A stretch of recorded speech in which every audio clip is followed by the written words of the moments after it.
Hello everyone, welcome to Raj Malhotra IAS. So let's start with September current affairs. September 2020.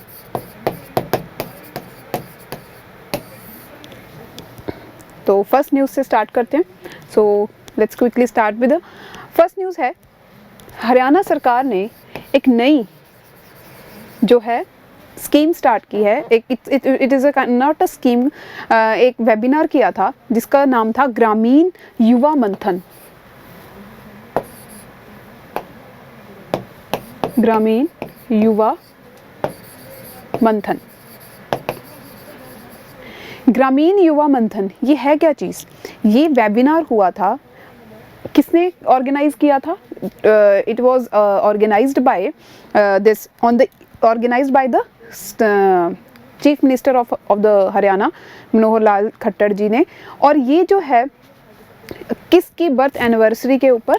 शहीद भगत सिंह जी की birth anniversary के ऊपर 113th birth anniversary के ऊपर एक वेबिनार किया गया और वहाँ पे इस ग्रामीण युवा मंथन जो है वेबिनार जो है ऑर्गेनाइज किया गया. और ये जो बर्थ एनिवर्सरी है, अब आपको याद क्या रखना है इसमें, दैट अगर आपको क्वेश्चन आ जाए दैट ग्रामीण युवा मंथन, इसमें क्या था कि हमें अपने जो यूथ हैं बिटवीन 15 ईयर्स टू 35 ईयर्स, 15 से 35 साल की एज के बीच में जितने भी यंग लोग हैं उनको हमें क्या करना है, एक तरह से मोटिवेट करना है और उनको क्या करना है, सुपरवाइज करना है और प्रिपेयर कराना है. उनको इंफॉर्मेशन प्रोवाइड करानी है कि कैसे वो डिफरेंट गवर्नमेंट स्कीम्स को अवेल कर सकते हैं. उन सबको परिवार पहचान पत्र मतलब प्रोवाइड करवाने हैं और उनको क्या कराना है, एक तरह से the responsibility of the youth समझानी है कि कैसे वो कंट्रीब्यूट कर सकते हैं अपने टैलेंट को यूज़ करके डेवलपमेंट ऑफ द स्टेट में. तो ये क्या है, एक ग्रामीण युवा मंथन कहाँ कब ऑर्गेनाइज किया गया था? 113th शहीद भगत सिंह जी की बर्थ एनिवर्सरी के ऊपर एक वेबिनार कराया गया. किसके द्वारा? सीएम जो हैं उन्होंने इस वेबिनार को क्या किया था, ऑर्गेनाइज किया. और उन्होंने क्या कहा दैट युवा मतलब 15 टू 35 ईयर्स जो हैं एज के जितने भी यंग लोग हैं उनको हमें क्या कराना है, एक तरह से इन्फॉर्म्ड करना है. और उन्होंने ये एक तरह से मोटिवेट करना है कि कैसे वो स्टेट की डेवलपमेंट में अपने टैलेंट के हिसाब से कंट्रीब्यूशन दे सकते हैं. ठीक है, सो याद रखना फर्स्ट न्यूज़ दैट ग्रामीण युवा मंथन. आपको क्वेश्चन में यही पूछेंगे ग्रामीण युवा मंथन किससे रिलेटेड है? It's a motivation. किसको? यूथ को परिवार पहचान पत्र प्रोवाइड कराने हैं उनको कि कैसे वो परिवार पहचान पत्र से क्या कर सकते हैं, जितनी भी गवर्नमेंट स्कीम्स हैं उनको क्या कर सकते हैं, अवेल कर सकते हैं उस हिसाब से. तो ये इन्फॉर्म्ड यूथ जो है हमने इसको प्रमोट करना है. 15 टू 35 ईयर्स याद रखनी है. ग्रामीण युवा मंथन 113 भगत सिंह जी की जो है birth anniversary. So this was the first news. So let's move on to the second. जो सेकेंड न्यूज़ है दैट इज सेकेंड न्यूज़ में हम बात करेंगे किसके बारे में, दैट हरियाणा का जो हेल्थ डिपार्टमेंट है उन्होंने फर्स्ट राउंड ऑफ सब नेशनल इम्यूनाइजेशन सब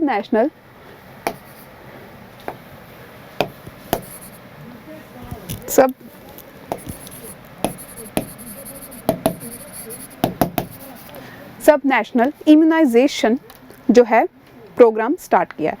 सब national immunization. So sub national immunization जो पल्स पोलियो कैंपेन है, पल्स पोलियो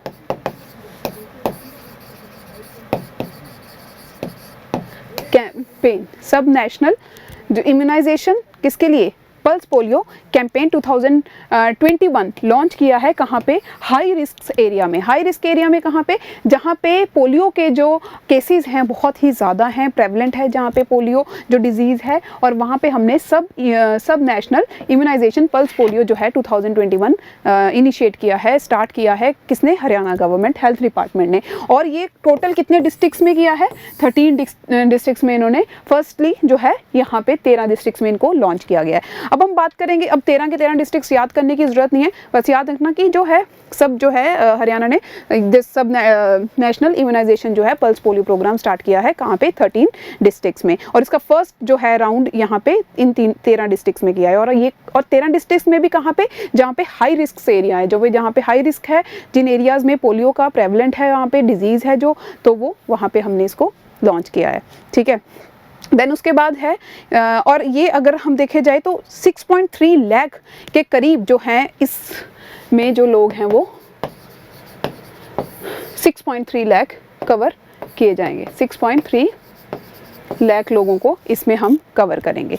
ठीक है, so this is a news that सब नेशनल इम्यूनाइजेशन पोलियो कैंपेन जो है स्टार्ट की गई है, और ये जो स्टार्ट की गई है, इनिशिएट की है 2021 13 डिस्ट्रिक्ट्स में, और 13 डिस्ट्रिक्ट्स में हाई रिस्क जो है एरियाज़ हैं वहाँ पे, और जिसके अंडर कितने लोग आएंगे 3.5 लाख जो है इम्यूनाइजेशन हमने इनको प्रोवाइड करानी है। एंड इसके रिगार्डिंग हम बात करेंगे, और ये 13 के 13 डिस्ट्रिक्ट्स तो हैं, लर्न नहीं होंगे, बट एक बार हम देख लेते हैं कौन कौन से हैं, जैसे कि Ambala, Jhajjar, Karnal, Kurukshetra, Mewat, Palwal, Panchkula, Panipat, Rohtak, Sonipat and Yamunanagar.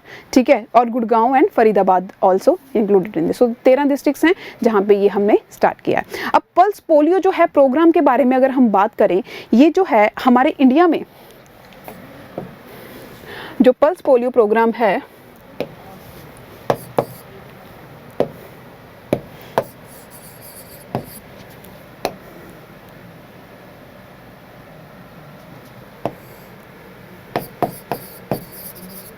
Polio programme, pulse polio जो प्रोग्राम है इंडिया में हमने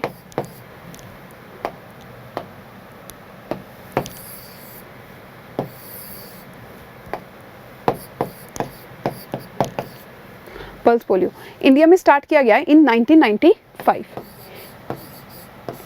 In India, it was started in National Pulse Polio Program was started in India in 1995। और जो है ये स्टार्ट क्यों किया गया, क्योंकि वर्ल्ड हेल्थ असेंबली WHO की एक असेंबली कंडक्ट की जाती है, वर्ल्ड हेल्थ जो है असेंबली, जो कि 1988 में उन्होंने क्या कहा कि हमें इरेडिकेट करना है पूरे वर्ल्ड से पोलियो को। ठीक है, उसके हिसाब से हमने इंडिया में जो है 1995 में क्या किया है, पल्स पोलियो प्रोग्राम स्टार्ट किया है। ठीक है, तो इसके बारे में अगर नेशनल पल्स पोलियो प्रोग्राम के बारे में आपसे पूछा जाए तो ये है कि वर्ल्ड हेल्थ असेंबली ने पहले एक तरह से पोलियो को इरेडिकेट करने का पूरे वर्ल्ड से 1988 में एक इनिशिएटिव स्टार्ट किया, मतलब उन्होंने एक एजेंडा रखा। उस एजेंडे को पूरा करने के लिए हमारे इंडिया ने नेशनल पल्स पोलियो प्रोग्राम 1995 में इंडिया में लॉन्च कर दिया। और इसमें हमने क्या करना है, अब देखो इंडिया में ये जो लॉन्च किया है, इस हिसाब से हमने पल्स पोलियो प्रोग्राम में हमने 0 से लेके 5 इयर्स, आई मीन 5 इयर्स के बच्चों तक हमने क्या प्रोवाइड करानी है, पोलियो की वैक्सीन प्रोवाइड करानी है, उनको इम्यूनाइज करना है जहाँ पे हाई रिस्क एरियाज़ में जाके। ठीक है, तो इसमें इस प्रोग्राम के अंडर क्या करना है, 5 साल तक के बच्चों को हमने इम्यूनाइजेशन प्रोवाइड कराना है पोलियो से रिलेटेड, और वो हमने क्या करना है, हाई रिस्क एरिया में हमें वो प्रोवाइड कराना। ठीक है, तो ये अब बात करते हैं, ये तो हो गया 1995 में इंडिया में सब national polio pulse programme start किया गया। ठीक है, उसी पे हम हरियाणा की अगर बात करें तो हरियाणा में 2021 में सब नेशनल जो है इम्यूनाइजेशन प्रोग्राम स्टार्ट किया गया, इसी के लाइंस के ऊपर, on the lines of national pulse polio programme. और ये यहाँ पे इंडिया में 1995 में लॉन्च किया गया था, और किस बेसिस पे किया गया, वर्ल्ड हेल्थ असेंबली जो है उसने पोलियो को इरेडिकेट करने के लिए जो है वो टारगेट रखा था, और उसके हिसाब से हमने इंडिया में इसको लॉन्च किया। और ये है क्या, 5 साल के बच्चों तक हमने क्या करना है, पोलियो के लिए बच्चों को इम्यूनाइजेशन प्रोवाइड कराना। ठीक है, तो दिस वाज द न्यूज़। और अब हम बात करते हैं कि पोलियो डिजीज़ के बारे में। ठीक है, पोलियो डिजीज़, पोलियो क्या है, एक वायरल डिजीज़ है। ठीक है, it's a infectious viral disease है, और ये जो है एक तरह से फीकल ओरल रूट के थ्रू जो है वो फैल सकता है एक दूसरे से। और साथ के साथ होता कैसे है, ये कंटेमिनेटेड वाटर हो गया, फूड हो गया, ठीक है, या फिर आप क्या करते हो यहाँ से मतलब कि इंटेस्टाइन को ये सबसे ज़्यादा जो है इफ़ेक्ट करता है, नर्वस सिस्टम पे सीधा आपके क्या करता है, डायरेक्टली इम्पैक्ट करता है। So this was a news that जो पोलियो है इंडिया में क्या था, इंडिया को पोलियो फ्री भी डिक्लेयर कर दिया गया है बाय WHO। अब याद रखना, इंडिया को पोलियो फ्री डिक्लेयर किया गया है बाय WHO इन 2012 में जो है, क्योंकि लास्ट केस जो था वो देखा गया था वेस्ट बंगाल में 2011 में। अब उसके एक साल के बाद इंडिया को प्रॉपरली 2012 में जो है polio free by WHO declare कर दिया है, पोलियो फ्री। और इंडिया जो है एक तरह से अब यहाँ पे केसेस, मतलब वही है, एक क्राइटेरिया है जिसके बेसिस के उसके ऊपर इंडिया को जो है पोलियो फ्री डिक्लेयर किया जाता है। देन उसके बाद कुछ रीजन्स हैं साउथ ईस्ट एशिया के, जैसे कि हम कह सकते हैं, जैसे अफ़गानिस्तान और पाकिस्तान में कुछ केसेस मिलते हैं पोलियो के, ठीक है। 3 टाइप का पोलियो ए, मतलब हम वहाँ पे डिटेल में जाने की ज़रूरत नहीं है। तो कुछ 1-2 टाइप का पोलियो के केसेस हैं जो पाकिस्तान और अफ़गानिस्तान में हैं, जिसकी वजह से हम वर्ल्ड को पोलियो फ्री डिक्लेयर अभी नहीं कर पा रहे हैं इसकी वजह से। अदरवाइज़ इंडिया को डिक्लेयर किया गया है पोलियो फ्री 2012 में बाय WHO। तो ये बात हमने याद रखनी है। और पोलियो क्या है, एक इन्फेक्शियस वायरल डिसीज़ है जो नर्वस सिस्टम, इंटेस्टाइन को बहुत ज़्यादा इंपैक्ट करता है, जो कि फैलता है किससे, कंटामिनेटेड वाटर, कंटामिनेटेड फूड की वजह से। और इसके सिम्टम्स क्या होते हैं, फटीग होती है आपको, दैट स्टिफनेस ऑफ जो है हमारी नेक पेन होनी शुरू हो जाती है। और एक तरह से ऐसी हमारी जो बॉडी का कुछ पार्ट है जो एक तरह से हम कह सकते हैं कि हमें अभी उस टाइम बचपन में ये पोलियो अगर हमारे वायरस फैल जाए तो इसके जो इम्पैक्ट्स हैं वो जाके अर्ली एज में हमें उसके बाद मतलब एडल्ट एज में जाके इसके कॉन्सिक्वेंसेस हमें दिखते हैं, जो कहते हैं, जिसके sometimes we have seen in the like जो वैक्सीनेशन की जो एड्स आती हैं उसमें दिखाया जाता है कि बच्चों को जब पोलियो हो जाता है देन समटाइम्स उनकी जो लिम्स जो हैं उनको ऊपर सबसे ज़्यादा इम्पैक्ट पड़ता है, या उनकी बाजू, they legs and all these are things, ठीक है। तो पोलियो वायरल डिजीज़ है, इन्फेक्शियस है, और ये फैल सकता है फीकल ओरल रूट के थ्रू। एंड इसके सिम्टम्स फटीग है, इंटेस्टाइन को इफेक्ट करती है, nervous system, this all are the symptoms of polio. And India, ये जो पोलियो है it can not be cured, it can be it can not be, there is no cure for polio, but it can be prevented by the immunisation. तो आपको जो भी है जो polio drops पिलाई जाती हैं बचपन में, सो उनको क्या है, प्रिवेंट कर सकते हैं इस डिजीज़ को।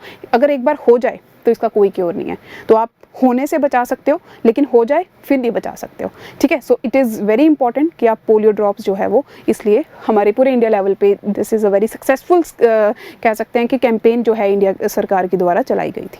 नेक्स्ट न्यूज़ की तरफ चलते हैं। तो यहाँ तक क्लियर है सबको। नेक्स्ट है थर्ड न्यूज़ की तरफ। थर्ड न्यूज़ कहती है दैट जो हरियाणा का पावर जो है एंड न्यू रिन्यूएबल एनर्जी की मिनिस्ट्री है, उन्होंने एक मनोहर ज्योति योजना जो है उसके अंडर क्या बोला है। अब आपको आ जाए मनोहर ज्योति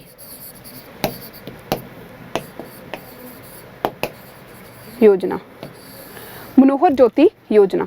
तो ये क्या है मनोहर ज्योति योजना के बारे में अगर, तो इसके अंडर हमने हर फैमिली, जो every family is provided with a 150 what, every family is provided with 150 what solar system along with a lithium battery, solar system, और साथ के साथ क्या प्रोवाइड कराना है हमें, लिथियम बैटरी।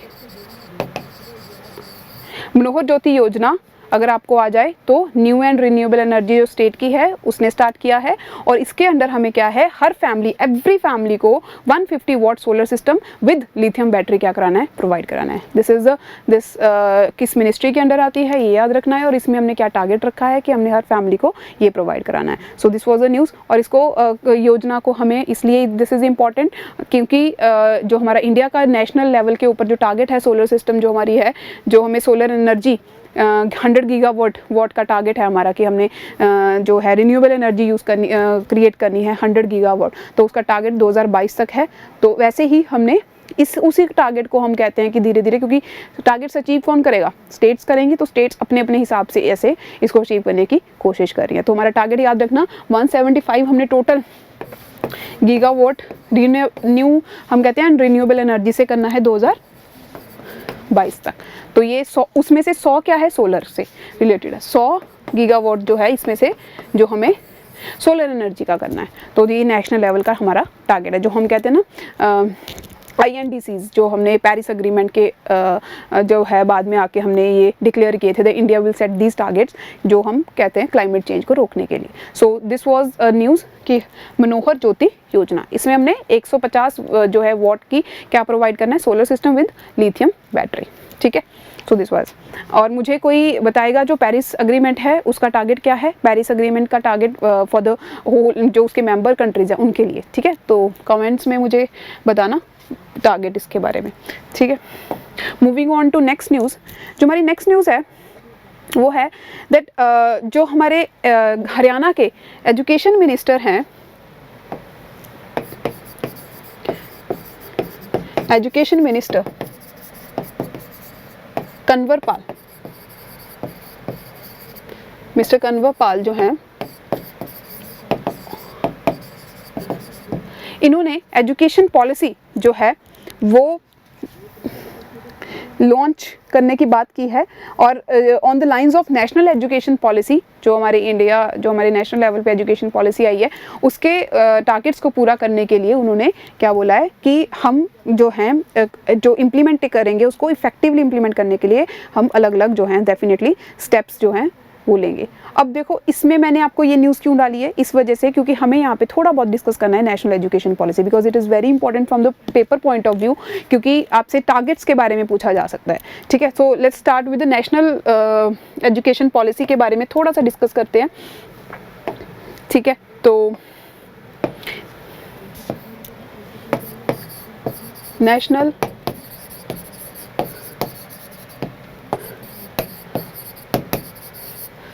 एजुकेशन पॉलिसी, जो हमारी नेशनल एजुकेशन पॉलिसी है कौन से ईयर में, 2020 की बात करेंगे।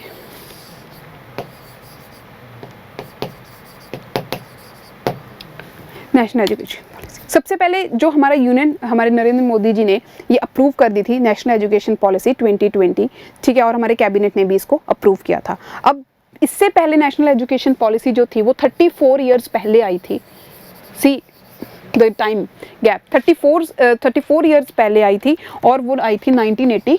अगर आपसे पूछा जाए कि इससे पहले कब आई थी, 1986 में आई थी, 34 ईयर्स बैक। सो दिस ये हमारा एक क्वेश्चन बन सकता है in this prelims paper, that के जो नेशनल एजुकेशन पॉलिसी है जो अभी आई है, पुरानी वाली पॉलिसी जो थी वो कब आई थी और कितने साल के गैप के बाद। It's 34 years and the year याद रखना पहले 1986 में आई थी, ठीक है। तो ये हमारी एक तो ये क्वेश्चन हो गया। अब इसके थोड़े से हम इसके बारे में डिटेल में डिस्कस करते हैं, दैट पहले सबसे पहले इसमें एक कंपोनेंट है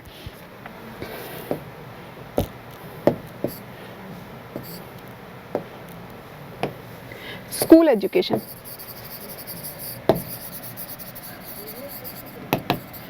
कुछ टारगेट्स रखे हैं, कुछ हमने यहाँ पे जो इम्प्लीमेंटेशन पहला है स्कूल एजुकेशन के बारे में। स्कूल एजुकेशन में सबसे फर्स्ट टारगेट जो रखा है वो है universalization of education, universalization of जो है एजुकेशन। इसका मतलब क्या है कि प्री स्कूल से लेके सेकेंडरी तक हमने 100% ग्रॉस एनरोलमेंट जो है रेशियो को क्या करना है, अचीव करना है। कब तक, 2030 तक, ये याद रखना। फर्स्ट जो है पहले स्कूल एजुकेशन की बात की कि स्कूल एजुकेशन में हमने यूनिवर्सलाइजेशन ऑफ दिस एजुकेशन है, और इसका मतलब है दैट ग्रॉस एनरोलमेंट जो हमने 2030 तक क्या करनी है, 100% करनी है। तो 100% जो है 2030 तक हमने एनरोल। अब देखो एनरोलमेंट करना और उसके बाद उसको इम्प्लीमेंट करना या फिर वो अलग बात है। हमने एनरोल कराने हैं 100% लोग जो हैं प्री स्कूलिंग से लेके सेकेंडरी तक कि हमें 100% एनरोलमेंट चाहिए 2030 तक, ठीक है। This was a target. और इसमें क्या है, एक तरह से जो अगर हम अगर इसका इफेक्ट क्या देखेंगे कि अगर ये इम्प्लीमेंट हो जाता है तो 2 करोड़ और बच्चे जो हैं इस हमारे मेन स्ट्रीम में जो है एंटर कर सकते हैं स्कूलिंग सिस्टम में। तो इसका इम्पैक्ट ये होगा। तो फर्स्ट टारगेट स्कूल एजुकेशन में क्या है, यूनिवर्सलाइजेशन ऑफ एजुकेशन। इसमें हमने ग्रॉस एनरोलमेंट रेशो जो है वो क्या करनी है, 100% करनी है। कब तक, 2030 तक। कहाँ से प्री स्कूल से लेके सेकेंडरी लेवल तक 100% एनरोलमेंट तो हमें पूरी करानी है। और ये जो टारगेट है कहीं ना कहीं हम अचीव कर चुके हैं, मतलब we are very near to this target. तो हम बस इसको अचीव, नज़दीक ही हैं इसकी अचीवमेंट के। नेक्स्ट है, इसी में स्कूल एजुकेशन की अगर हम बात करें, जो +2 का सिस्टम है, मतलब 10, अभी हमारा क्या चलता है, 10+2 सिस्टम चलता है, ठीक है। और अभी हमारा जो नेक्स्ट सिस्टम जो है एजुकेशन पॉलिसी में, हम कौन सा सिस्टम लेके आए हैं, 5+3 +3 +4, ठीक है। 5+3 +3 +4 सिस्टम है। ये हमारा करिकुलर जो है स्ट्रक्चर ये होगा। पहले क्या था 10+2, अभी करिकुलर स्ट्रक्चर जो है हमारा होगा 5+3 +4 होगा, ठीक है। और इसमें हमने क्या करना है, एज गैप, एज जो है लिमिट्स लेनी है 3 से 8, ठीक है। देन उसके बाद 8 से 11, 11 से 14 and 14 to 18। So these are the 14 to 18। तो ये क्या हमारे एज ग्रुप्स हैं जिसने हमें हमारा जो करिकुलर है जो कह सकते हैं स्ट्रक्चर है। तो ये एक तरह से तो 5 मतलब 5+3 +4 जो है वो इस एज ग्रुप के हिसाब से हमने इसको डिस्ट्रीब्यूट किया है। तो 10+2 को रिप्लेस करके हमने 5+3 +4 सिस्टम हम लेके आएंगे रिस्पेक्टिवली। एंड देन उसके बाद इन्होंने कहा, इसी में स्कूल ये सब सारी बातें स्कूल एजुकेशन के अंडर कर रहे हैं, दैट जो इसके अंदर ये कवर कौन कौन करेगा, वो लोग जो लोग पहले क्या था, पहले हम 6 से स्टार्ट करते थे, अभी हम 3 से लेके 3 to 6 years ओल्ड जो लोग बच्चे हैं वो भी इसमें क्या होंगे, अब इंक्लूडेड होंगे। 3 से जो है 6 इसमें क्या होंगे, इंक्लूड होंगे, जो पहले क्या होते थे अंडर, मतलब जो थे अनकवर्ड थे ये सारे बच्चे। और इसमें क्या है, ये क्यों हमने इनको इंक्लूड करने की बात की है, बिकॉज अगर हम वर्ल्ड लेवल पे देखें तो बच्चे की जो रियल डेवलपमेंट होती है, मेंटल डेवलपमेंट होती है, वो इन सालों में होती है। तो इसको भी एक तरह से मेन स्ट्रीम में लाने के लिए उनकी जो नॉलेज है, उनका जो पावर है टू लर्न, तो वो उसको एक तरह से कहने के लिए हमें उस पार को, उस लर्निंग जो है उसको बनाने के लिए तो हमने इसको 3 से लेके 6 तक भी बच्चों को क्या किया है, इंक्लूड किया है, ठीक है। और इसके बाद इन्होंने कहा कि जो आंगनवाड़ी है, प्री स्कूलिंग है, दैट विल बी हम उसको क्या बना देंगे, कंपलसरी बना देंगे, ताकि जो है एक तरह से यूनिवर्सलाइजेशन ऑफ एजुकेशन जो हमने टारगेट रखा है वो हमें इजीली अचीव कर सकें। तो क्या है इसमें स्कूलिंग एजुकेशन में, सबसे पहले हमने क्या किया, इस करिकुलर को क्या कर दिया, 10+ को 5-3-3-4 से रिप्लेस कर दिया, और साथ के साथ एज ग्रुप्स कर दिया, और इसमें हमने 3 से लेके 6 वाले बच्चों को भी क्या कर दिया है, कवर कर लिया है, ठीक है। देन उसके बाद इन्होंने, और हमारा जो है एम्फेसिस किसके ऊपर होगा, दिस इज इम्पॉर्टेंट, जो मेन जो हमारा इसमें मोटिव है, हम किस के ऊपर जोर देंगे बच्चों की, सबसे ज़्यादा तो हम पहले बात जैसे उनकी मतलब लिटरेसी के ऊपर, न्यूमेरिसी के ऊपर, कितना उनकी मेंटल एबिलिटी है to solve the numerics and all, ठीक है, या फिर हमारा कितने लिटरेट हैं, they can write their names also, they can write, learn, read, write, सब कुछ, वो सब वोकेशनल ट्रेनिंग्स देनी है हमें उन्हें, तो दैट उनकी जो ओवरऑल डेवलपमेंट है एक चाइल्ड की, वो स्कूल से ही क्या हो जाए, शुरू हो जाए, ठीक है। सिर्फ ये नहीं कि सिर्फ किताबी हमने वो बनना है, लाइक बुक वॉर्म वाली फीलिंग नहीं लेनी है, हमने सब ओवरऑल डेवलपमेंट की बात करनी है, वोकेशनल भी देनी है, न्यूमेरिसी में भी, और साथ के साथ हमने लर्निंग उनका जो है बिल्ड करना है, उनका सब कुछ, वो सारा कुछ इसमें हम कह सकते हैं। देन उसके बाद हम बात करेंगे दैट जो एटलीस्ट जैसे अगर हम बात करें 360 डिग्री इसमें, याद, this is the important point, that 360 degree overall जो है हमने होलिस्टिक प्रोग्रेस कार्ड बनाना है। 360 डिग्री जो है हमारा होलिस्टिक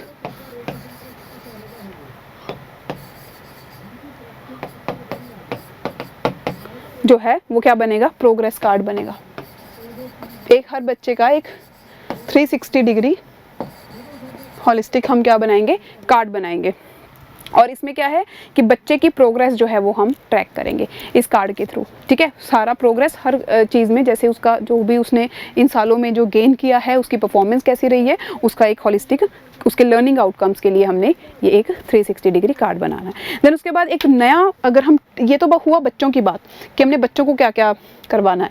अब टीचर्स की अगर हम बात करें तो टीचर्स के लिए इन्होंने एक national curriculum framework for teacher education, इसमें हमने एक बिल्ड करना है national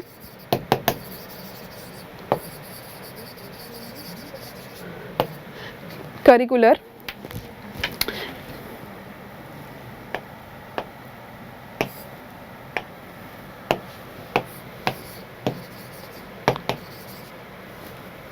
national curriculum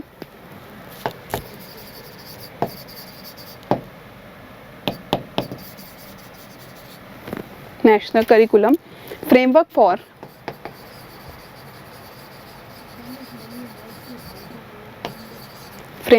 for teacher education, जिसको हम बोलते हैं NCFTE 2021, ठीक है। अब national curriculum framework for teacher education, ये तो हमने स्कूल एजुकेशन की सबकी बात की थी, उससे पहले हमने बात की थी बच्चों की, कि बच्चों को कितने एज तक होना चाहिए, क्या क्या प्रोवाइड कराना है। अब टीचर्स के लिए प्रोविजंस क्या हैं, ठीक है। नेशनल एजुकेशन पॉलिसी में उन्होंने कहा कि एक नेशनल करिकुलम फ्रेमवर्क होगा फॉर टीचर एजुकेशन। इसका मतलब क्या है कि जो टीचर्स हैं, पढ़ाने से पहले, किसी भी स्कूल में पढ़ाने से पहले उनके पास 4 साल जो है 4 इयर्स का क्या होना चाहिए, इंटीग्रेटेड बीएड की डिग्री होनी चाहिए। 4 इयर्स इंटीग्रेटेड बीएड की जो है उनके पास क्या होनी चाहिए, डिग्री होनी चाहिए। तो कहने का मतलब क्या, अभी क्या है 2 साल की बीएड होती है, या फिर पहले तो, उससे पहले तो 1 साल में भी कराने की कोशिश करते थे कुछ लोग। तो ये क्या है, अभी कह रहे हैं कि प्रॉपर 4 साल की अगर डिग्री होगी बीएड की, तभी किसी जो मतलब टीचर है वो किस स्कूल में क्या कर सकता है, टीच कर सकता है। तो इससे क्या होगा, हमारे टीचर्स की जो है, अगर टीचर्स क्वालिटी टीचर्स होंगे तो that means they will provide quality education. तो बच्चों के ऊपर वैसे ही उस हिसाब से जो है बच्चे, उनके लर्निंग जो है आउटकम्स अच्छे होंगे, ठीक है। तो ये हमने बात की किसकी, ये स्कूल एजुकेशन की बात की। अब हम बात करें हायर एजुकेशन की, जो कॉलेजेस की बात करते हैं, ठीक है। तो उसके लिए क्या क्या प्रोविजंस है हमारी नेशनल एजुकेशन पॉलिसी में। तो उसके लिए प्रोविजन है, पहले हम बात करें, इसमें हम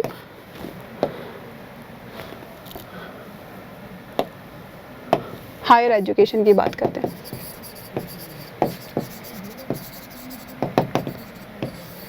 हायर एजुकेशन में सबसे पहले, स्कूल एजुकेशन में हमने 100% क्या कर दी थी, ग्रॉस एनरोलमेंट रेशो, लेकिन हायर एजुकेशन में एटलीस्ट हमने कितनी ग्रॉस एनरोलमेंट रेशो अचीव करनी है, 50% हमने अचीव करनी है। कब तक, 2035 तक। अब मुझे कोई कमेंट्स में बताएगा दैट हमने स्कूल एजुकेशन का टारगेट कितने 100% रखा था, लेकिन कौन से ईयर तक रखा था।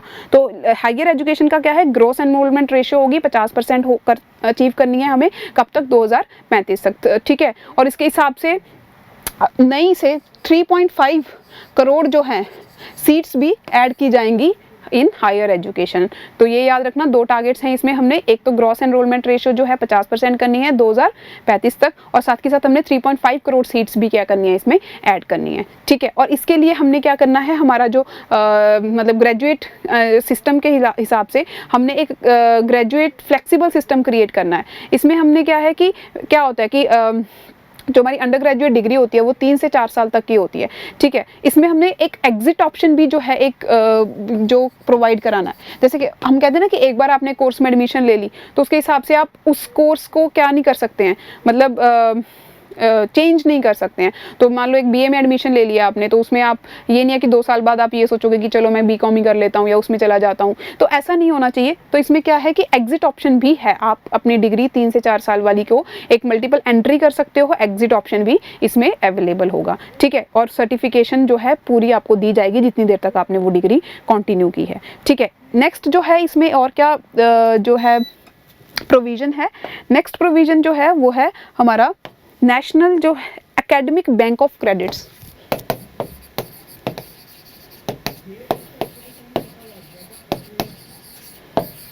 This is very important, academic bank of credit. तो ये थोड़ा जो हमने ये आइडिया जो है वो बोरो किया है फ्रॉम द वेस्टर्न कंट्रीज़। इसमें क्या होता है कि जो ट्रांसफ़र हो सकते हैं आपके क्रेडिट्स, आप अपने क्रेडिट्स को ट्रांसफ़र कर सकते हो। जैसे for example if you have done some degree, जैसे आपके कोर्स में जो होते हैं क्रेडिट्स होते हैं, ठीक है। अब आप जैसे यहाँ से फॉरेन जाते हो तो वहाँ पे क्या होता है, अगर वहाँ की डिग्री आपने इकोनॉमिक्स में यहाँ पे कोई डिग्री की या किसी और सब्जेक्ट में करी, तो वहाँ पे भी जाके आप वैसा कोर्स कर रहे हो, तो यहाँ पे जो आपने कुछ किया है, मान लो यहाँ पे आपने वो इकोनॉमिक्स कुछ सब्जेक्ट्स जो हैं आपको क्रेडिट्स गेन किए हैं, तो वहाँ पे वो आपके क्रेडिट्स ऐड हो जाएंगे। आप 4 साल की डिग्री 2 साल में भी कंप्लीट कर सकते हो, या फिर किस हिसाब से कर सकते हो, जैसे आप कह सकते हो दैट कि आपने जल्दी क्या कर लिया, वो क्रेडिट्स जो हैं खुद के जो है गेन कर लिए। तो क्रेडिट क्या है, मतलब एक तरह से बैंक आपका क्रेडिट क्रिएट हो जाएगा। आप एक पर्सनल एक इंडिविजुअल है, मान लो वो अंडर ग्रेजुएट है, उसने क्रेडिट्स जो हैं वो इकट्ठे किए, मान लो अगर वो आगे हायर किसी और फर्दर शिफ्ट करता है किसी और कोर्स में, तो उसके क्रेडिट्स जो हैं उसको एक बैंक क्रिएट हो जाएगा, तो उसको मिल जाएंगे। तो उस हिसाब से उसको कम पेपर देने पड़ेंगे या जैसा भी होगा, जो भी बेनिफिट इसमें मिल सकता है आपको, ठीक है। तो इसमें क्या है हमारे और हाँ, साथ के साथ एक और है हम Meru, that is multi disciplinary education and research universities, MERU, multi disciplinary education जो है रिसर्च यूनिवर्सिटीज़। इसमें हमने क्या करना है, IITs या IIMs जैसे मॉडल्स जो हैं वो हमने क्रिएट करने हैं, और इन मॉडल्स के हिसाब से हमने अपने हायर एजुकेशन को क्या करना है, एक फॉर्मलाइजेशन, और उसमें हमने रिसर्च का जो कह सकते हैं दैट रिसर्च का एनवायरनमेंट है जो वो हमने क्रिएट करना है, ठीक है। ये तो हुआ हायर एजुकेशन में एक सिंपल बात। इसमें एक और क्या कंपोनेंट्स हैं, Higher Education Commission of India में क्या है दैट इसमें हमने एक सिंगल अम्ब्रेला बॉडी बनाई है, ये Higher Education Commission of India. जैसे होता है ना कि जैसे हमने एक बॉडी है जिसके अंडर अलग अलग कंपोनेंट्स हैं, मतलब एक अलग अलग बॉडीज़ बना दी। जैसे कोई है, जैसे फॉर एग्जांपल अगर हम RBI के एग्जांपल ले लें, तो उसमें हमने अलग अलग हमारे पास 4 बोर्ड्स हैं, जो एक बोर्ड देखेगा करेंसी के बारे में, एक बोर्ड देखेगा कि कैसे मॉनेटरी पॉलिसी करनी है। वैसे ही हमने Higher Education Commission of India बनाया है। ये क्या करेगा, इसमें अलग अलग क्या हैं, बोर्ड्स हैं एक तरह से, जैसे कि for example National Higher Education Regulatory Council है, वो रेगुलेशन के लिए बनाएंगे। National Higher Education Regulatory Council है, ठीक है, वो हमने किसके लिए बनाया है, एजुकेशन रेगुलेटरी काउंसिल जो रेगुलेशन के लिए बनाया है, ठीक है। उसके बाद हमने जनरल एजुकेशन काउंसिल बनाया है, जनरल एजुकेशन काउंसिल। और ये जनरल एजुकेशन काउंसिल किसके लिए होगा कि जैसे हमने कैसे कि जो है स्टैंडर्ड सेट करने हैं एजुकेशन के। हायर एजुकेशन ग्रांट काउंसिल होगा, एक हायर एजुकेशन ग्रांट काउंसिल होगा। ये क्या करेगा, आपको क्या प्रोवाइड कराएगा, एक तरह से फंडिंग प्रोवाइड कराएगा हायर एजुकेशंस को। ये 3 कंपोनेंट एक और है उसमें, एक है नेशनल एक्रीडेशन काउंसिल जो है। नेशनल एक्रीडेशन काउंसिल क्या है, जैसे जो है ये क्या कराएगा आपको एक्रीडेशन के लिए, जो हम एक तरह से यूनिवर्सिटीज़ जो हैं, कॉलेजेस हैं, उनको एक्रीडेट कैसे करना है। सो ये जो है एक तरह से हम कह सकते हैं Higher Education Commission of India बनाया जाएगा, जिसके अंडर 4 जो हैं हमारे बोर्ड्स हैं जो अलग अलग तरह के काम करेंगे। एक है हमारा National Higher Education Regulatory Council, इसमें ये किसके लिए होगा, फॉर रेगुलेशन। ये किसके लिए है, स्टैंडर्ड सेट करने के लिए। This is for funding. And last जो है एक्रीडेशन के लिए, ठीक है। तो ये 4 जो आप इसमें जो है याद रखने हैं। देन उसके बाद जो है जो एफिलिएशन होती है, ठीक है, एफिलिएशन देते हैं ना, जैसे फॉर एग्जांपल एक कोई यूनिवर्सिटी है, वो उसके अंदर अलग अलग कॉलेजेस होते हैं, तो ये कहते हैं कि ये डिग्री जो है एफिलिएटेड है फ्रॉम दैट यूनिवर्सिटी। तो एफिलिएशन जो है अगले 15 सालों में हमें ख़त्म करनी है। तो क्या करने हैं, सेल्फ एफिलिएटेड जो हैं कॉलेजेस होंगे। धीरे धीरे हम ऐसा सिस्टम लेके आएंगे जिसमें ये बात की गई है नेशनल एजुकेशन पॉलिसी में कि हम सेल्फ जो है एफिलिएशन का कॉन्सेप्ट लेके आएंगे कि कैसे जो कॉलेजेस हैं खुद ही अपने आप को एफिलिएटेड डिक्लेयर करते हैं। जैसे आपको अब डिग्री मिलेगी तो कॉलेज के अपने नाम पे मिलेगी, नॉट अंडर एनी यूनिवर्सिटी। तो वो 15 साल में हमें धीरे धीरे क्या करना है, उसको फेज आउट करना है, ठीक है। तो ये तो हमने हायर एजुकेशन की बात की, पहले हमने स्कूल एजुकेशन की बात की थी in education policy, new education policy में, ठीक है। फिर अदर्स में क्या कहा है कि एक ऑटोनमस बॉडी है national education technology, national education technology forum.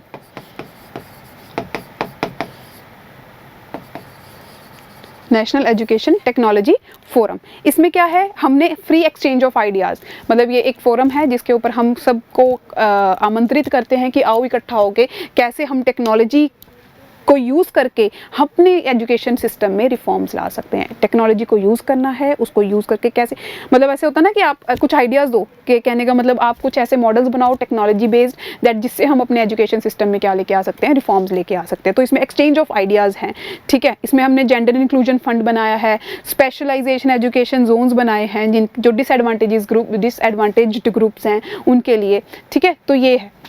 तो और साथ के साथ हमने इसमें और क्या है नेशनल एजुकेशन पॉलिसी में, एक तो याद रखना नेशनल एजुकेशन टेक्नोलॉजी फोरम, इसमें क्या है एक्सचेंज ऑफ आइडियाज़, कैसे टेक्नोलॉजी यूज़ करके हम क्या कर सकते हैं अपने एजुकेशन में सिस्टम में क्या लेके आ सकते हैं, रिफॉर्म्स लेके आ सकते हैं, ठीक है। और साथ के साथ इसमें मल्टीलिंग्विलिज्म भी हम स्कूल्स में लेके आएंगे, पाली प्राकृत लोगों जो हैं वो भी हम क्या करेंगे, दोनों प्राइमरी और जो है हायर एजुकेशन के लिए भी, सेकेंडरी एंड हायर एजुकेशन सबके लिए हम ये जो मल्टीलिंग्विलिज्म की बात करेंगे, ठीक है। और इसमें अब translation, Indian institute of translation भी हम सेटअप करने की बात कर रहे हैं, इंडियन इंस्टीट्यूट ऑफ ट्रांसलेशन, कि ताकि जो हमारे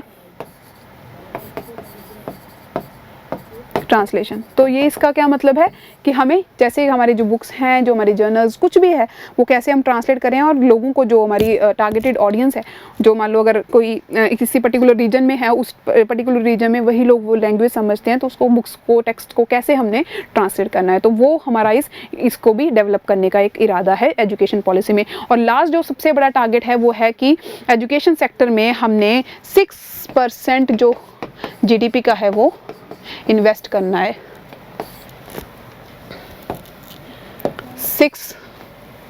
6% of GDP in education sector, ये हमारा टारगेट है, ठीक है। 6% GDP का हमने किस में लेना है, एजुकेशन सेक्टर में। सो दिस वाज द नेशनल जो है हमारी एजुकेशन पॉलिसी है। और ये जो पॉलिसी है इसका ये बनी कैसे, 2016 में, पहले याद करो, पहले 2016 में committee for evolution of new education policy किसके अंडर, जो TR सुब्रमण्यम के अंडर बनाई गई थी। एक कमेटी बनाई गई TR सुब्रमण्यम के अंडर, TR सुब्रमण्यम जी के अंडर 2016 में एक कमेटी बनाई गई, ठीक है। और उन्होंने अपनी रिपोर्ट 2016 में क्या कर दी, सबमिट कर दी। तो उसके हिसाब से उस जो है जो कमेटी की रिकमेंडेशन थी उसके हिसाब से जो हमारा एक ड्राफ्ट नेशनल एजुकेशन पॉलिसी 2016 तैयार हो गया, ठीक है। उसके हिसाब से हमने एक ड्राफ्ट प्रिपेयर कर लिया 2016 में। देन 2017 में जो उसके बाद फिर दोबारा से एक और कमेटी जो है कॉन्स्टिट्यूट की गई by the central government, committee for the draft national education policy. उसके लिए एक और 2017 में कमेटी बनाई गई, किसके अंडर वो बनाई हमने, डॉक्टर KR कस्तूरी रंजन के अंडर, डॉक्टर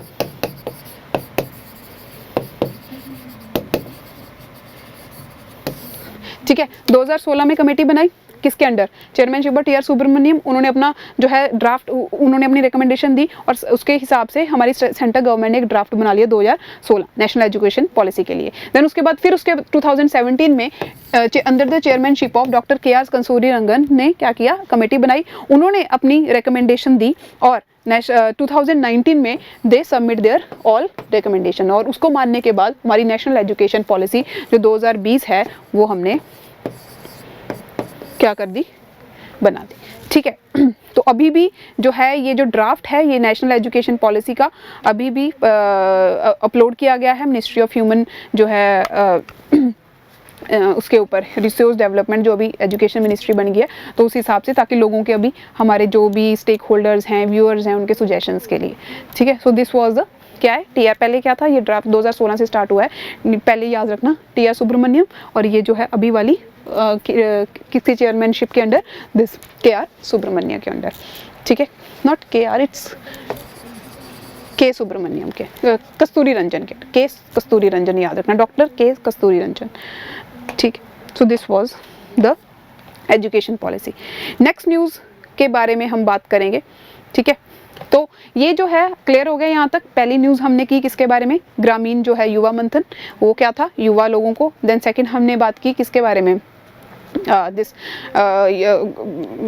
मनोहर, दिस कौन सी योजना थी, मनोहर योजना, जिसमें हमने सोलर वो पंप जो है सोलर 150 वाट सोलर जो है प्रोवाइड कराने हैं सिस्टम के हिसाब से, और कब तक 2000 मतलब साथ में लिथियम बैटरी, और ये है हमारी मनोहर ज्योति योजना।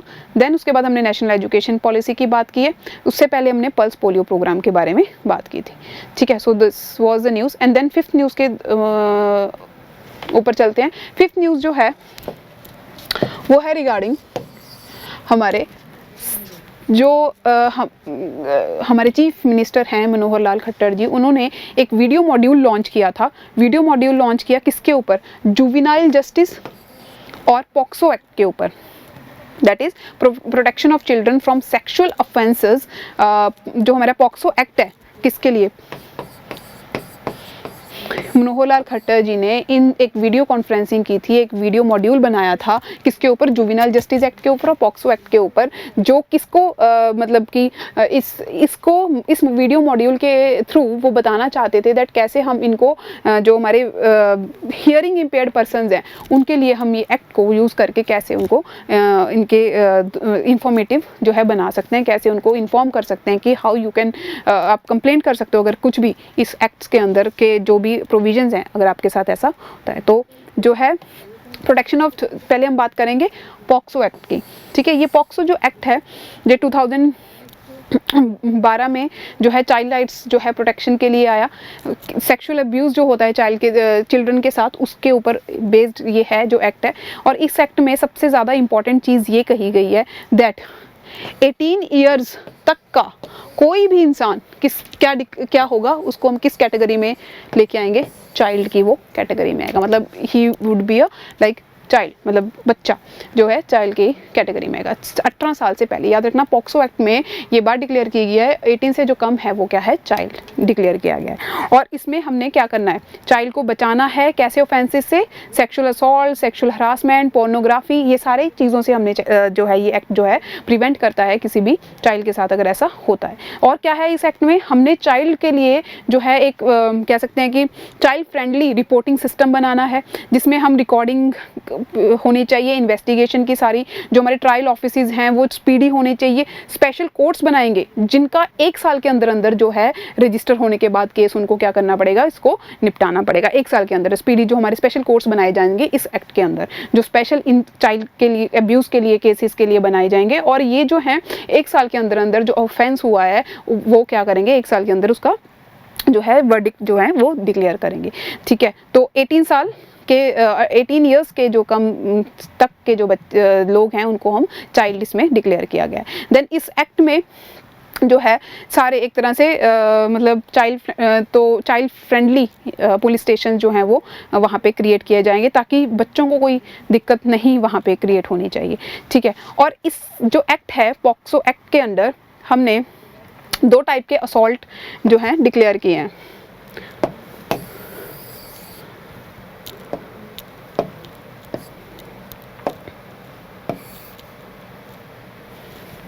एक जो है 2 टाइप के जो असॉल्ट हैं, एक है हमारा एक तरह से सेक्सुअल असॉल्ट की बात है,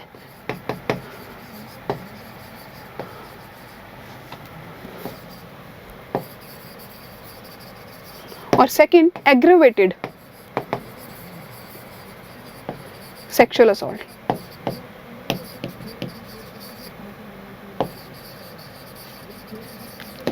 इन दोनों में क्या फ़र्क है? सेक्सुअल असॉल्ट कोई भी टाइप, लेकिन एग्रेवेटेड सेक्सुअल असॉल्ट में क्या है कि जहाँ पे जो विक्टिम है वो क्या हो, मेंटली इल हो, या फिर क्या हो जो जिस द्वारा ये क्राइम किया गया है, जो हमारा जिस बंदे ने ये ऑफेंस जो है कमिट किया है वो बहुत ही ट्रस्टवर्दी इंसान हो, वो क्लोज हो विक्टिम का, ठीक है। जो एग्रेवेटेड है इसमें क्या है, या तो जो विक्टिम है जो वो क्या हो, मेंटली जो है इल हो, या फिर जो ऑफेंस कमिट किया गया है उस पर्सन के द्वारा जो कि विक्टिम के बहुत क्या है क्लोज है, ठीक है। तो इसमें हमने यही करना है। और स्पेशल कोर्ट्स इसमें बनाने मैंने बताया जो है पब्लिक प्रोसिक्यूटर्स इनके लिए हमने जो है हायर करवाने हैं, और इसमें हमने क्या करना है एक जो चाइल्ड फ्रेंडली कोर्ट्स क्रिएट करने हैं, जिसमें हमने चाइल्ड के लिए एक फ्रेंडली एनवायरनमेंट जो है वो क्रिएट करना है, जो क्योंकि ताकि ट्रॉमेटाइज्ड ऑलरेडी जो विक्टिम है वो ट्रॉमेटाइज्ड होता है, उसको एक मतलब एक तरह से एक केयर की और एक अच्छे फ्रेंडली एनवायरनमेंट की ज़रूरत होती है। तो उस हिसाब से हमने वैसे कोर्ट्स भी वैसे ही बनाने हैं यहाँ पे, ठीक है। तो this was under this POCSO act. और अगर हम बात करें जुविनाइल जस्टिस में, जुविनाइल जस्टिस 2015 के एक्ट के थ्रू हमने क्या है 16 से 18 तक जो है ईयर्स तक के जो बच्चे हैं उनको हमने ये डिक्लेयर, स्टेट्स डिक्लेयर करती हैं दैट क्या वो क्राइम जो है या वो अडल्ट में आएंगे या चिल्ड्रन में आएंगे, क्योंकि इट डिपेंड्स अपॉन द जो है क्राइम के ऊपर डिपेंड करता है। अगर हीनियस क्राइम है तो वो उसको एज अ अडल्ट लेके, और अगर वो क्राइम अगर कम है तो एक तरह से साइकोलॉजिकली होता है ना दैट कि फॉर एग्जाम्पल बच्चा जो है कई बार हम कहते हैं अडल्ट ही वो क्राइम कर पाता है, लेकिन कई बार ऐसी समझ हो जाती है बच्चे की भी, मतलब 16-15 ईयर्स के, that they can commit the crime according to the जैसे अडल्ट जैसे कोई भी क्राइम कमिट करते हैं। तो एक तरह से ये एज जो ब्रैकेट रखी गई है ये डिसाइड करेगी अकॉर्डिंग टू द क्राइम कि उनको जुविनाइल केयर में भेजना है या फिर उनको एज अ जो है कल्प्रिट जो है वो डिक्लेयर करना है। तो एक तरह से this is the age bracket इसमें जुविनाइल जस्टिस में। तो जुविनाइल जो है किसको डिक्लेयर करेंगे, चाइल्ड जो है। Negative connotation associated with this word juvenile जो है इसको इसने चेंज कर दिया है, ठीक है। देन उसके बाद 16 to 18 ईयर्स वाली बात हमने की, इसमें जुविनाइल बोर्ड्स बनाएंगे उस हिसाब से। नेक्स्ट है हमारी नेक्स्ट न्यूज़ की अगर हम बात करें, यूनियन मिनिस्ट्री जो है urban affairs, housing and urban affairs ने क्या किया है, एक तरह से प्रेज की है किसकी, हरियाणा गवर्नमेंट की, किस चीज़ के लिए, अमृत मिशन के अंडर जो भी इनिशिएटिव्स लिए हैं हरियाणा गवर्नमेंट ने, अमृत के अंडर जो भी initiatives taken by the Haryana government is appreciated by the, applauded by the, lauded by the किसके, central government, union ministry of housing and urban affairs, ठीक है। तो और क्या क्या है इसके हिसाब से, एक स्टेट को ऑल्सो एक टुलिप, याद रखना अमृत मिशन के अंडर एक तो एप्रिसिएशन मिली है और एक प्रोग्राम है टुलिप प्रोग्राम, जिसके under, this is very important, TULIP programme के अंडर फरीदाबाद सिटी ने फर्स्ट रैंक जो है वो अचीव किया है। फरीदाबाद फर्स्ट जो है एक तरह से city was ranked first in this TULIP programme. अब ये प्रोग्राम क्या था, इसके अंडर हमने इंटर्नशिप्स प्रोवाइड करानी थी स्टूडेंट्स को, जिसमें दिस सिटी टॉप द जो है इंडेक्स। तो फरीदाबाद याद रखना, टुलिप प्रोग्राम में फरीदाबाद का क्या है, फर्स्ट रैंक है। और साथ के साथ सेंट्रल गवर्नमेंट ने हरियाणा गवर्नमेंट के एफर्ट्स इन स्वच्छ भारत अभियान, एक और है एक हमारी स्वनिधि जो है एक स्कीम है सेंट्रल गवर्नमेंट की, उसमें भी अच्छा परफॉर्म करने के लिए हरियाणा गवर्नमेंट को क्या किया है, अपलॉड किया है, ठीक है। एक तो अमृत मिशन के अंडर फरीदाबाद जो है एक सिटी जिसने टुलिप प्रोग्राम के अंडर क्या है, टॉप किया है। और ये टुलिप प्रोग्राम क्या है, इंटर्नशिप्स प्रोवाइड करानी हमने स्टूडेंट्स को, तो उसमें Faridabad city rank the first. Next जो हमारा और किस चीज़ में हरियाणा गवर्नमेंट ने it's they really done well is in this Svanidhi.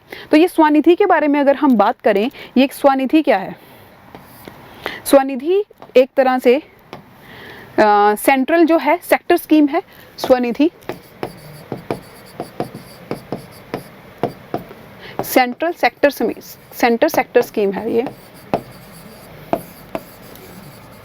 Svanidhi is a central sector scheme जो है, इसमें हमने प्रोवाइड कराने हैं क्या, वर्किंग कैपिटल लोन्स प्रोवाइड करने हैं किसको, स्ट्रीट वेंडर्स को, मतलब working capital loans to street vendors.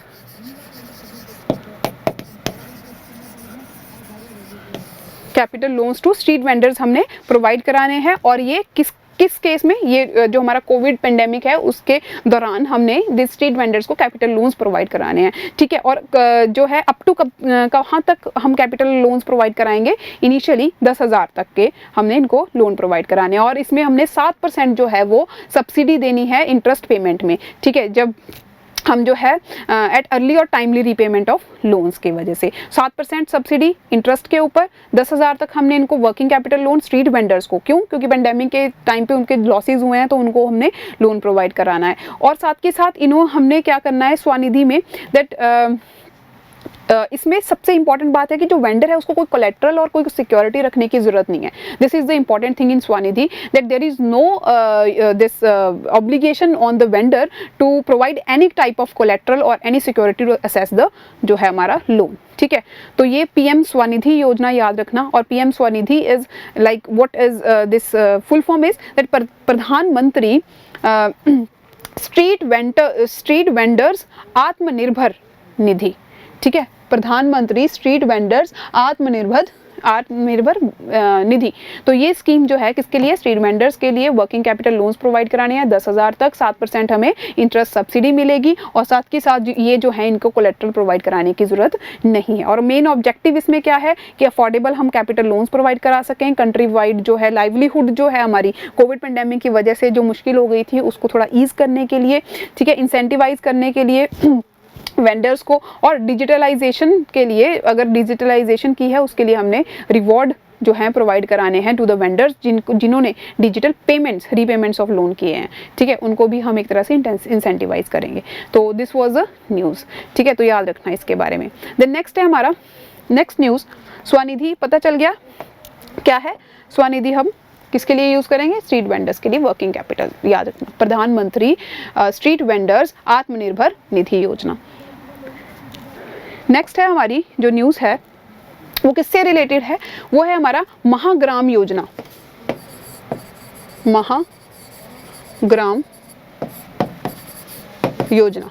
और ये महाग्राम योजना is very important, very very important for Haryana के पॉइंट ऑफ व्यू से, क्योंकि ये जो महाग्राम योजना है ये हमने इम्प्लीमेंट जो की है कौन से विलेज में, चौटाला.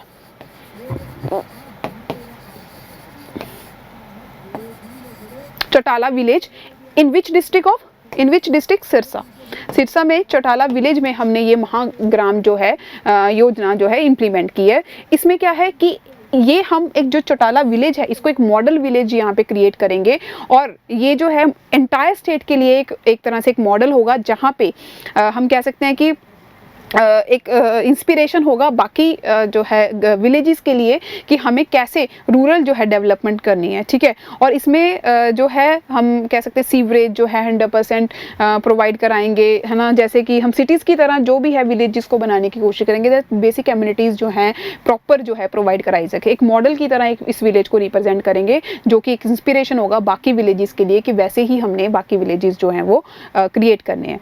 ठीक है, और काफ़ी सारी इसके लिए सिलेक्ट की गई हैं. 129 विलेजेस जो हैं इसके लिए सिलेक्ट किए गए हैं और पंचायत लेवल, ग्राम पंचायत लेवल के ऊपर वर्कशॉप्स भी लगती हैं कि कैसे हम एक इस विलेज को, इस टाइप के विलेज के ऊपर हम क्या कर सकते हैं, वो बना सकते, लाइंस के ऊपर कैसे क्रिएट कर सकते हैं. सो महाग्राम योजना में कहाँ पे इम्प्लीमेंट किया है, this Chautala village in the district of Sirsa.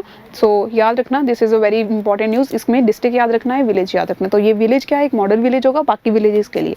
और ये स्कीम है बाद में इम्प्लीमेंट भी की जाएगी किसमें, 129 विलेजेस में. उसके बाद फिर ग्राम पंचायत में वर्कशॉप लगेंगी कैसे कैसे हम एक विलेज को ये बना सकते हैं. ठीक है, और इसी के साथ ये न्यूज़ यहाँ पे सितंबर की ख़त्म होती हैं.